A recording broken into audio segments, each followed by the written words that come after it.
नमस्कार दोस्तों, मैं छुट्टियों में अपने होम टाउन तिल्दा आया हूँ। तिल्दा बेसिकली एक तहसील है जो कि रायपुर डिस्ट्रिक्ट के अंतर्गत आता है। मैं अपने होम टाउन में आपको अपने किचन गार्डन का टूर कराना चाह रहा हूँ। मेरे किचन गार्डन में बहुत से प्लांट्स लगे हैं, फ्रूट प्लांट्स लगे हैं, वेजिटेबल प्लांट्स लगे हैं, लेकिन कुछ यूनिक प्लांट्स भी लगे हैं जो मैं आप लोगों को दिखाना चाह रहा हूँ। ये ड्रैगन फ्रूट का प्लांट है। इसकी ग्रोथ आप देखिए। ड्रैगन फ्रूट के बारे में मैं आपको बता दूं, ड्रैगन फ्रूट में जो फ्रूटिंग आती है वो 3 से 4 साल बाद आती है। और इसकी जो नए प्लांट तैयार किए जाते हैं उसको टर्मिनल पोर्शन की कटिंग के द्वारा तैयार की जाती है।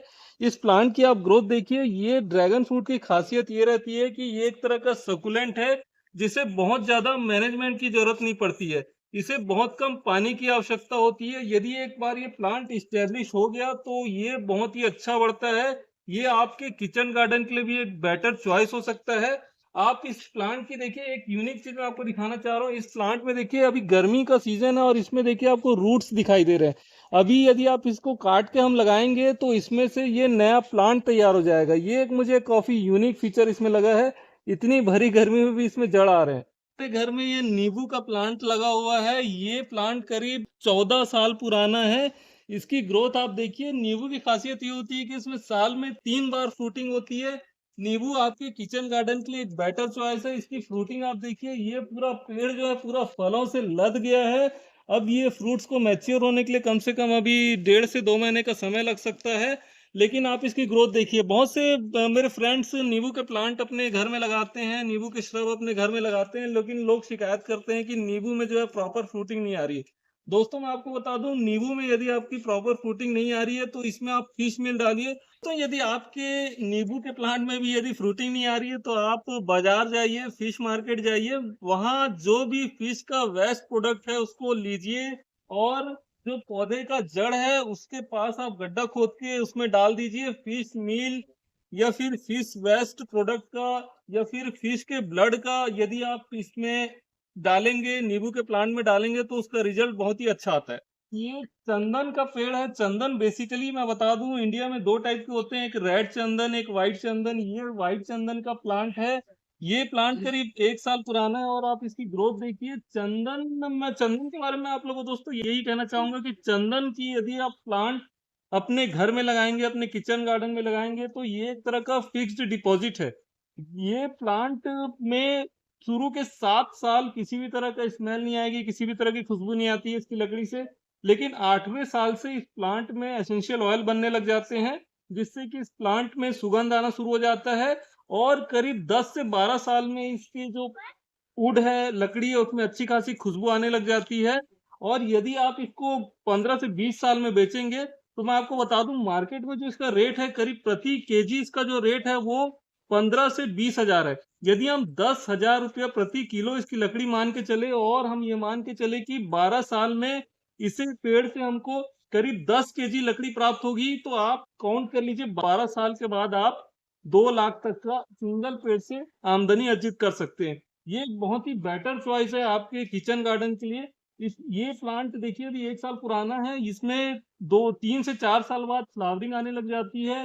फिर इसमें फ्रूट्स आने लग जाते हैं। उस फ्रूट में सीड्स होते हैं, उस सीड से भी आप नए पौधे तैयार कर सकते हैं। दोस्तों लोगों में गलत फहमी है कि लोग सोचते हैं कि चंदन यदि हम अपने घर में लगाएंगे या अपने खेत में लगाएंगे ये इलीगल है। आपको बता दूं ये पूरी तरीके से लीगल है। लेकिन जो कुछ लॉज हैं, जो फॉरेस्ट के लॉज है, वो स्टेट टू स्टेट वेरी कर सकते हैं। जैसे ही आपका चंदन का पेड़ यदि 7 साल से अधिक पुराना हो जाए तो बहुत से स्टेट में ऐसे रूल हैं कि आपको डिस्ट्रिक्ट रेवेन्यू ऑफिसर के पास जाना पड़ेगा। आपको बकायदा अपने चंदन के प्लांट का रजिस्ट्रेशन कराना पड़ सकता है। इसके अलावा जब भी आप चंदन के प्लांट को हार्वेस्टिंग करेंगे, जब आप चंदन के पेड़ को काटेंगे, आपको फॉरेस्ट ऑफिसर को, अपने रीजनल फॉरेस्ट ऑफिसर को जाकर इसकी सूचना देना अनिवार्य है। दोस्तों मेरे किचन गार्डन में एक और यूनिक प्लांट है, केवड़ा। केवड़ा से ही केवड़ा जल तैयार किया जाता है जिसे केवड़ा वाटर कहा जाता है। आजकल मार्केट में केवड़ा सेंटेड स्वीट्स बहुत आने लगे हैं। केवड़ा सेंटेड मिठाइयाँ बहुत आने लगी है जो कि इसके फूल से तैयार किए जाते हैं। इसके फूल से जो गंध आती है, खुशबू आती है, उसको उससे तैयार की जाती है। केवड़ा की आप ग्रोथ देखिए कितनी अच्छी ग्रोथ हुई है। इसे आप अपने गमले में भी एज अ ऑर्नामेंटल प्लांट लगा सकते हैं। केवड़े में अभी फ्लावरिंग नहीं आई है। ये करीब 1 साल पुराना पौधा है। इसमें करीब 3 से 4 साल बाद फ्लावरिंग आती है। लेकिन इसकी ग्रोथ आप देखिए कितनी सुंदर इसमें ग्रोथ हुई है। केवड़ा प्लांट की एक खासियत ये होती है कि इसके लीफ के कॉर्नर में पीले कांटे होते हैं। यदि गलती से भी आप इसे छुएंगे तो स्किन से ब्लड निकल सकता है। इसी कारण इसको कोई भी एनिमल डैमेज नहीं करता है। तो यदि आपके किचन गार्डन में एनिमल की समस्या हो, फेंसिंग उतनी अच्छी ना हो, तो आप ये केवड़ा आपके किचन गार्डन के लिए एक बेटर चॉइस हो सकता है। कई के पान बनारस वाला खुल जाए बंद अकल का ताला। दोस्तों ये देखिए मेरे घर में पान का पौधा लगा हुआ है और आप इसकी ग्रोथ देखिए। लोग अक्सर पान के प्लांट को जब अपने घर में लगाते हैं, गमले में लगाना पसंद करते हैं। लेकिन मैं आपको यही सजेस्ट करूंगा कि आप कभी भी पान के प्लांट को गमले में मत लगाइए, इसे आप हमेशा जमीन में लगाइए। यह बेटर होगा कि आप इसे किसी दीवार के किनारे लगाइए, क्योंकि इसे सहारा की आवश्यकता होती है। इसे आप बेटर होगा कि किसी छांवदार स्थान में लगाइए, क्योंकि इसे छांव की भी आवश्यकता होती है। यदि तेज धूप पड़ेगा तो इसकी पत्तियां झुलस जाएगी। आप इसकी ग्रोथ देखिए, ये हम लोगों ने इसको अमरूद के पेड़ में लटका दिया है, बगल में आम का पेड़ है। और इसकी अब ग्रोथ देखिए कहाँ कहाँ तक फैली हुई है। इसकी डालियों को आप देखिए, इसकी ब्रांचेस को देखिए कितनी हेल्दी फ्रेश ब्रांचेस है। इसकी पत्तियों को देखिए कितनी अच्छी शाइनिंग इसमें आ रही है। तो पान के पत्ते का उपयोग प्रायः एज अ माउथ फ्रेशनर किया जाता है। और पान का उपयोग वैसे तो पूजा पाठ में भी बहुत किया जाता है। दोस्तों मेरे घर में आप ये तेज पत्ता का पेड़ देखिए, ये तेज पत्ता का पेड़ करीब 7 साल पुराना है। आप इसकी ग्रोथ देखिए, ये करीब आपको 25 फीट ऊंचा दिखाई देगा। इसके तने का आप मोटाई देखिए कितना ये मोटा हो सकता है, पेड़ बन चुका है। तेज पत्ता के बारे में आपको बता दूं, तेज पत्ता में अभी देखिए ये गर्मी का सीजन चल रहा है, उसमें फ्रूट्स लग चुके हैं। आप देखिए इसकी फ्रूट्स को देख सकते हैं आप, कितने सारे इसमें फ्रूट्स लगे हुए हैं। और इसके फ्रूट्स को बेरी कहा जाता है। हर एक बेरी के अंदर एक सिंगल सीड होता है। लेकिन मैं आपको बता दूं, तेज पत्ता जो है वो डायोसियस नेचर का होता है, यानी कि तेज पत्ता में मेल और फीमेल प्लांट सेपरेट सेपरेट होते हैं। इसमें जो सीड बनेंगे वो वायबल नहीं होंगे, यानी कि इसके सीड को यदि आप जर्मिनेट करेंगे तो इससे कोई भी नया पौधा आप तैयार नहीं कर पाएंगे। इसका सीड जर्मिनेट नहीं होगा। सीड तभी जर्मिनेट होगा जब आप घर में मेल और फीमेल प्लांट दोनों लगाएंगे। तो यहाँ मेरे घर में केवल फीमेल प्लांट है, लेकिन इसमें ग्रोथ बहुत अच्छी आ रही है। दोस्तों इसके पत्ते ग्रोथ आप देखिए, तेज पत्ता का जो हार्वेस्टिंग किया जाता है प्राय गर्मी के सीजन में किया जाता है। जब अच्छी खासी गर्मी पड़ती है तब इसके पत्तों को तोड़कर छांव में सुखाया जाता है। कभी भी इसके कोमल पत्तों को नहीं तोड़ा जाता है। और इसकी पत्तियों में बिल्कुल बहुत ही अच्छी खुशबू आती है, जैसे मार्केट से खरीद के लाया जाता है तेज पत्ता, बिल्कुल वैसी ही खुशबू इससे आ रही है।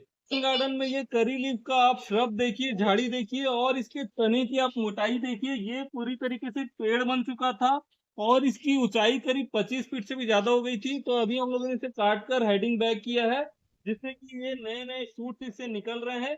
और ये बरसात के दिन में इसमें बहुत ज्यादा बेरीज जो होती है पक जाती है और पक के जमीन में गिरने लग जाती है। इसमें जब बरसात होती है तो इसके बेरीज अपने आप पककर जमीन में गिर जाते हैं, जो कि जर्मिनेट हो जाते हैं, जिससे कि अपने आप ही यहाँ बहुत सारे करी लीफ के प्लांट्स उग चुके हैं। तो मेरे घर में ये कोकोनट का भी प्लांट लगा हुआ है। आप देखिए ये कोकोनट के प्लांट में कितनी अच्छी ग्रोथ आ रही है। वैसे तो कोकोनट जो है कोस्टल एरिया का प्लांट है, कोस्टल एरिया में ये बहुत शायद से पाया जाता है। लेकिन आजकल कोकोनट की बहुत सारी अच्छी वैरायटी, इंप्रूव वैरायटी आ गई है, जो आप आसानी से प्लेन एरियाज में भी लगा सकते हैं। लेकिन कोकोनट यदि आप अपने किचन गार्डन में लगाना चाह रहे हैं तो आपको बता दूं, कोकोनट की जो वाटर रिक्वायरमेंट होती है बहुत ज्यादा होती है। इसे प्रतिदिन पर डे करीब 10 से 12 लीटर पानी की आवश्यकता होती है। और गर्मियों में तो करीब 15 से 16 लीटर तक पानी की आवश्यकता इस पेड़ को होती है। लेकिन एक और चीज आपको ध्यान रखने वाली बात यह है कि जब भी आप कोकोनट को अपने किचन गार्डन में लगाएं, इसमें आप बोरॉन जरूर डालें। बोरॉन जैसे ये पेड़ करीब 3 साल पुराना हो जाए, करीब इसमें 50 ग्राम बोरॉन प्रति पेड़ डालिए, तभी जो कोकोनट की जो फ्रूटिंग आती है वो अच्छी क्वालिटी की आती है और इसमें फ्लावर ड्रॉप नहीं होता है।